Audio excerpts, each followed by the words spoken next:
You're here because you sense a big shift happening in how we work, and you're right on the money.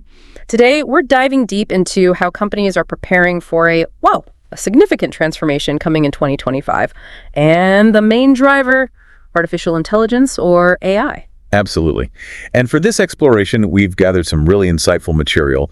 We're looking at surveys from, top-level management, C-suite executives, plus reports from leading consulting firms like McKinsey & Co., observations from platforms like LinkedIn, obviously. And perspectives from organizations focused on workforce development, like the Association for Talent Development and the World Economic Forum. Right. Our goal for you today is really to cut through the noise. We want to extract the crucial insights from all this, give you a clear understanding of this upcoming disruption so you can see what it means for you, how to stay ahead, and hopefully not feel overwhelmed by it all. Okay. Let's unpack the core of this, the explosion of AI adoption. That's spot on. The numbers are quite striking, actually. A significant 88% of C-suite executives globally see accelerating AI adoption as, really important the next year, 2025. 88%. Wow. Yeah. And this isn't just talk. We're seeing real financial impacts already. Research shows that over half, 51%, of small and medium-sized businesses using generative AI, AI that creates things, they've reported a revenue increase of 10% or more. 10% or more just from Gen AI. That's substantial for SMBs. And we're seeing this play out in big companies too, right? Like LinkedIn. Exactly. Think about LinkedIn. They've been actively integrating AI. Their recruiters, their marketers, their sellers. You're using it to cut down on the admin work. Your routine stuff? Precisely. Freeing them up to focus on more strategic activities, right. Building actual relationships. Which is often the highest value work anyway. Now, here's where it gets really interesting for me. This isn't just about doing things faster, is it? It's about changing what we can do. Exactly. The influence of AI goes way beyond just making existing tasks faster. That's key. A substantial 80% of those C-suite executives we mentioned, they believe AI will actually spark a more innovative workplace culture. 80% think it'll make things more innovative. How so? Well, consider this. If AI handles the more predictable parts of our jobs, it opens up bandwidth for human creativity, right? For tackling more complex problems in new ways. Okay. Like what? Well, imagine design teams using generative AI. They could quickly create dozens of different prototypes, explore possibilities they simply wouldn't have had the time for before. That's not just faster output. That could lead to, groundbreaking innovation. That makes total sense. But, and this feels like a big but, getting everyone on board with such huge changes, that's got to be tough. We're seeing that a large chunk of professionals, around 64% globally, already feel kind of overwhelmed by the pace of change right now. It's a huge challenge. 64% is a lot of people feeling stressed. So how are companies dealing with this human side of AI adoption? That's the critical question, isn't it? The sources suggest a real shift in what's expected from leaders. You know how every company had become a digital business? Right. Well, the thinking now is that every executive, basically, needs to have a solid grasp of technology, especially AI's potential. And crucially, they need to be skilled in guiding their teams through this kind of massive workplace shift. Change management is key. So every leader is now a tech leader and a change leader. In a way, yes. And on a practical level. What are they actually doing? Well, the advice seems to be start small. Start with simple, easily understood AI applications. Show people the clear benefits for those everyday, maybe tedious tasks. The small wins approach. Exactly. Small wins, clear, consistent communication. That seems crucial for building momentum. Plus, fostering an environment where it's okay to experiment. A test and learn culture. Where failures aren't punished, but learned from. Right, where successes and missteps are shared openly. That seems really important for adoption. And this potential for AI, you mentioned it freeing people up. Yes, that's a recurring theme. Taking over those repetitive, less engaging tasks, which theoretically frees up human talent for more strategic, maybe more meaningful work. And that naturally leads to thinking about skills, doesn't it? Absolutely. This whole shift really puts a renewed emphasis on the skills that humans bring. Yeah, the old model of learn a job, do it for life, that's clearly gone. Now it's much more about continuous learning, right? Picking up new skills quickly. Constantly, largely because AI keeps changing what's needed in different roles.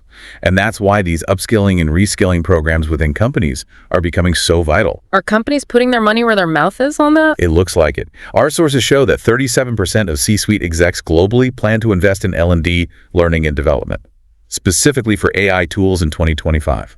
37%. Okay, that's a decent chunk planning concrete investment. It suggests a real commitment, yeah, preparing their people for this new reality. So if we think about the timeline, maybe 2023 was AI experiments, 2024 was more initial adoption. The prediction is that 2025 is when things get, well, functionally different, like how we actually work with AI day to day. Precisely.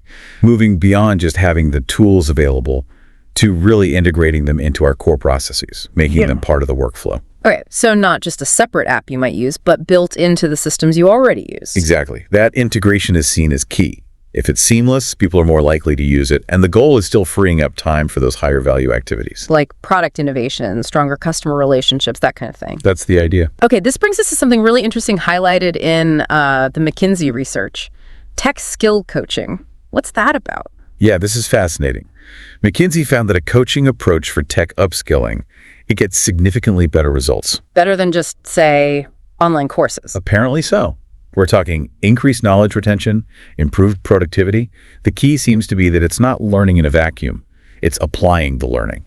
How so? To real-world projects, getting relevant context, and crucially, receiving ongoing feedback to actually improve performance. It's applied learning. And it looks like some organizations are already doing this. Automation Workz was mentioned. Yes, they seem to have built a whole process around it. A structured tech certification, but with coaching integrated. They combine the technical training with workplace readiness skills, mentorship, all aiming to happen in under 12 months. Wow, under 12 months. That's pretty quick for a certification with coaching. And interestingly, their model apparently allows learners to start seeing some income benefits even before they complete the whole program. That's a different model. And the Association for Talent Development, ATD, they had thoughts on this too. They did.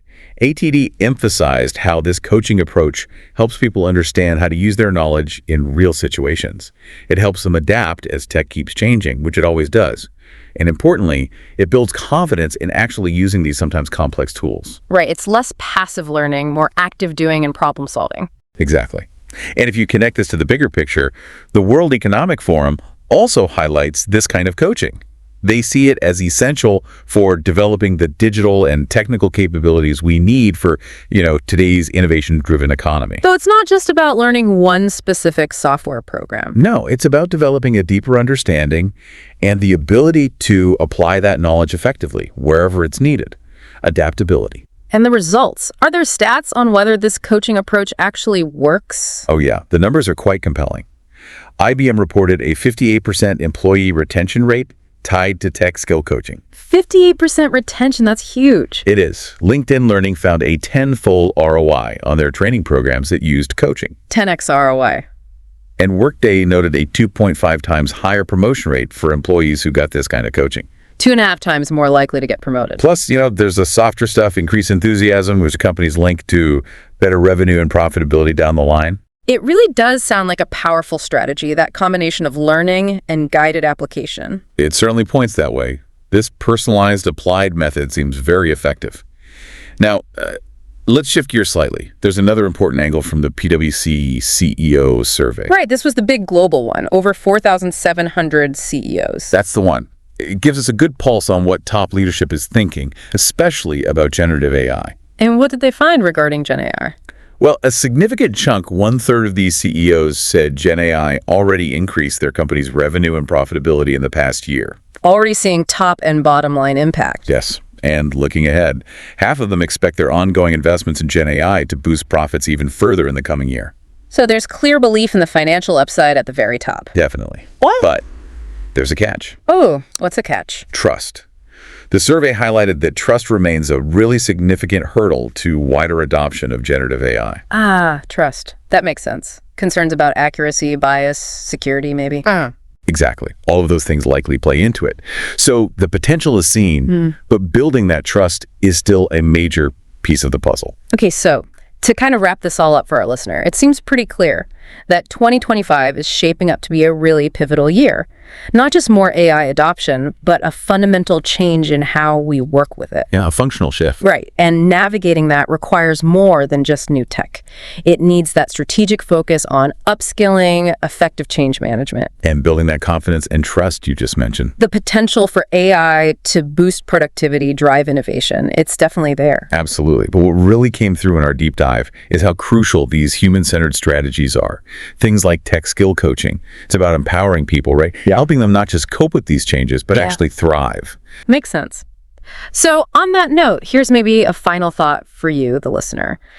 How can you proactively start developing your own skills? How can you adapt to these changes that are clearly coming? Maybe exploring this idea of tech skill coaching, even just thinking about how to apply learning more directly in your own context, regardless of how technical your role is now. That might be a really valuable step. Because understanding this shift, it isn't just about preparing for the future of work. It's about actively shaping it. Exactly. It's about helping to shape it.